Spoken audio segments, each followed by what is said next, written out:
जय श्री राधे, हर हर महादेव। मित्रों, आज हम एक और वीडियो लेकर के आए हैं उद्धव गीता।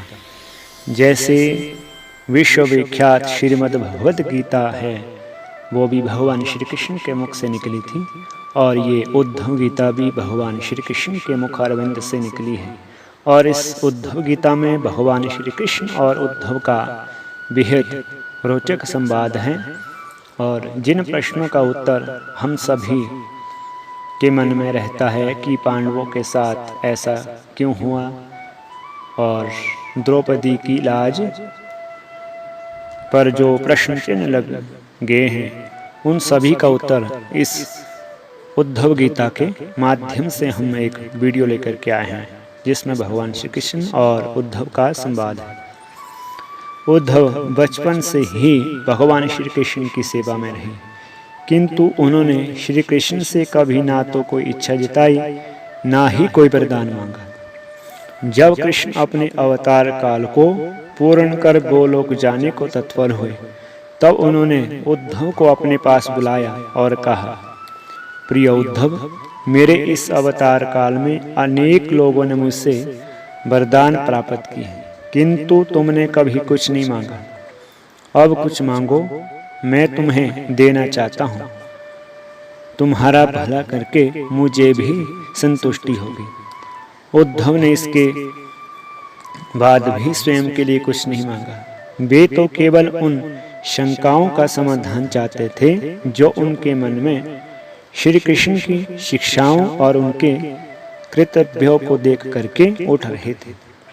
उन्होंने भगवान श्री कृष्ण से पूछा, भगवान, महाभारत के घटनाक्रम में अनेक बातें मैं नहीं समझ पाया। आपके उपदेश अलग अलग रहे, जबकि व्यक्तिगत जीवन कुछ अलग तरह का दिखता रहा।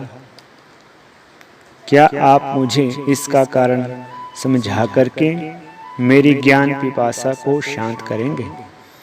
श्री कृष्ण बोले, उद्धव, मैंने महाभारत कुरुक्षेत्र के युद्ध में अर्जुन से जो कुछ कहा वह भगवत गीता थी।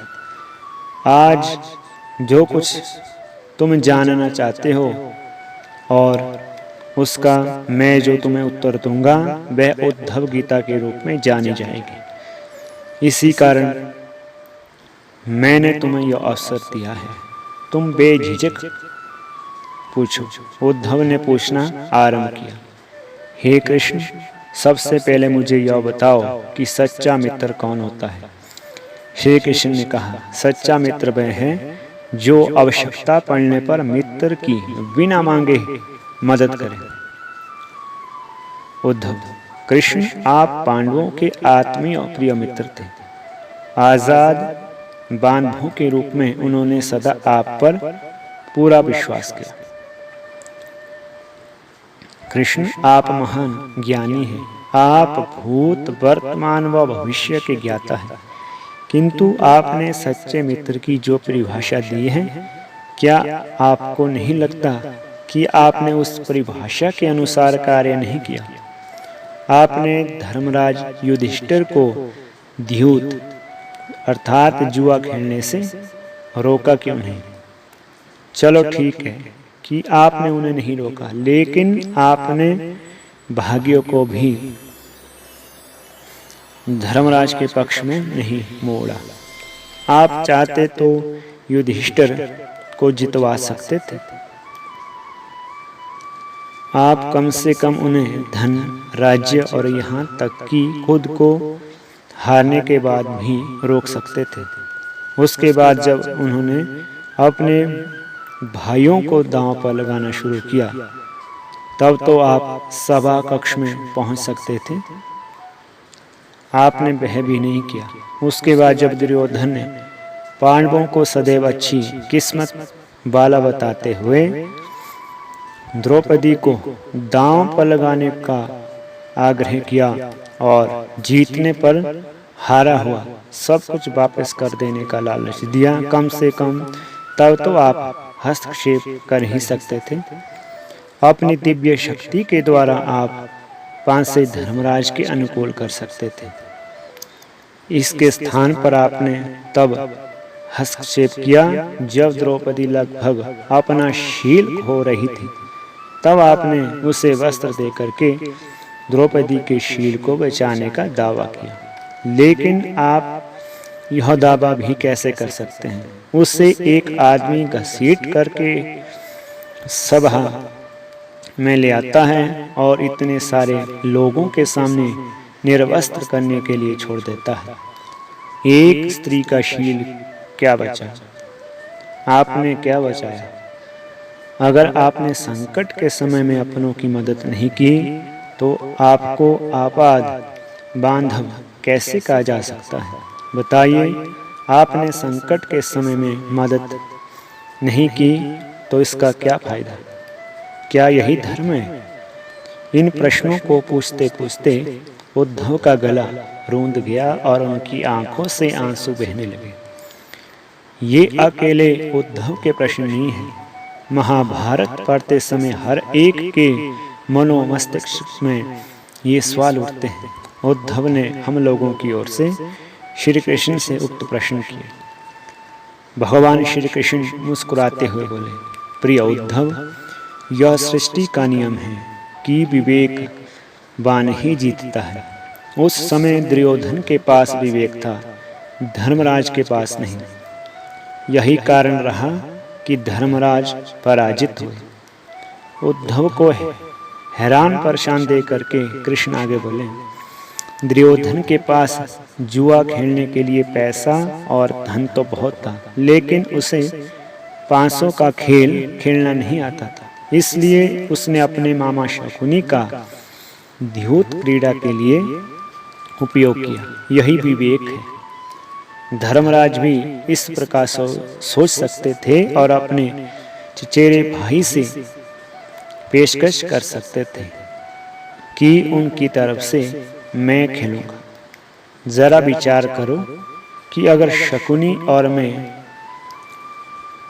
पांसा खेलते तो कौन जीतता? पांसे के अंक उसके अनुसार आते या मेरे अनुसार?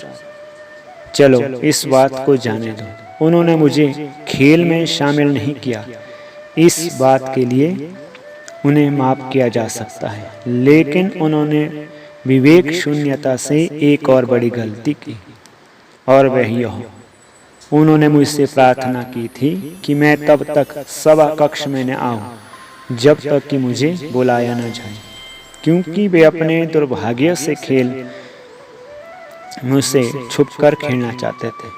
वे नहीं चाहते थे कि मुझे मालूम पड़े कि वे जुआ खेल रहे हैं। इस प्रकार उन्होंने मुझे अपनी प्रार्थना से बांध दिया। मुझे सभा कक्ष में आने की अनुमति नहीं थी। इसके बाद भी मैं सभा के बाहर इंतजार कर रहा था कि कब कोई मुझे बुलाता है। भीम, अर्जुन, नकुल और सहदेव सब मुझे भूल गए, बस अपने भाग्य और दुर्योधन को कोसते रहे। अपने भाई के आदेश पर जब दुशासन द्रौपदी के बाल पकड़ करके घसीटता हुआ सभा कक्ष में ले आया, द्रौपदी अपने सामर्थ्य के अनुसार जूझती रही, तब भी उसने मुझे नहीं पुकारा। उसकी बुद्धि तब जागृत हुई जब दुशासन ने उसे निर्वस्त्र करना प्रारंभ किया, जब उसने स्वयं पर निर्भर होना छोड़ दिया। हरि हरि अभयम कृष्ण अभयम की गुहार लगाई, तब मुझे उसके शील की रक्षा का अवसर मिला। जैसे ही मुझे पुकारा, मैं अविलंब पहुंच गया। अब इस स्थिति में मेरी गलती बताओ। उद्धव बोले, कहना आपका स्पष्टीकरण प्रभावशाली अवश्य है, किंतु मुझे पूर्ण संतुष्टि नहीं हुई। क्या मैं एक और प्रश्न पूछ सकता हूँ? कृष्ण की अनुमति से उद्धव ने पूछा। इसका अर्थ यह हुआ कि आप तभी आओगे जब आपको बुलाया जाएगा। क्या संकट में घिरे हुए अपने भक्तों की मदद करने आप स्वतः नहीं आओगे? श्री कृष्ण मुस्कुराए। उद्धव, इस सृष्टि में हर एक का जीवन उसके स्वयं के कर्म फल के आधार पर चलता रहता है। ना मैं इसे चलाता हूँ, ना ही इसमें कोई हस्तक्षेप करता हूँ। मैं केवल एक साक्षी हूँ। मैं सदैव तुम्हारे नज़दीक रह करके जो हो रहा है उसे देखता हूँ। यही ईश्वर का धर्म है। वाह वाह, बहुत अच्छा कृष्ण। तो इसका अर्थ यह हुआ कि आप हमारे नज़दीक रह करके हमारे सभी दुष्कर्मों का निरीक्षण करते रहेंगे। हम पाप पर पाप करते रहेंगे और आप हमें साक्षी बनकर देखते रहेंगे।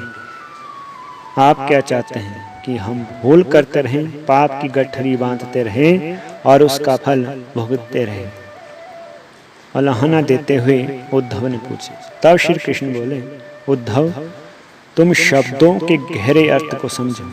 जब तुम समझकर अनुभव कर लोगे कि मैं तुम्हारे नज़दीक साक्षी के रूप में हर पल उपस्थित हूँ, तो क्या तुम कुछ भी गलत या बुरा कर सकोगे? तुम निश्चित रूप से कुछ भी बुरा नहीं कर सकोगे। जब तुम यह भूल जाते हो और यह समझने लगते हो कि मुझसे छुपकर कुछ भी कर सकते हो, तब ही तुम मुसीबत में फंसते हो। धर्मराज का अज्ञान यह था कि उसने माना कि वह मेरी जानकारी के बिना जुआ खेल सकते हैं। अगर उसने यह समझ लिया होता कि मैं प्रत्येक के साथ हर समय साक्षी रूप में उपस्थित हूँ, तो क्या खेल का रूप कुछ और नहीं होता?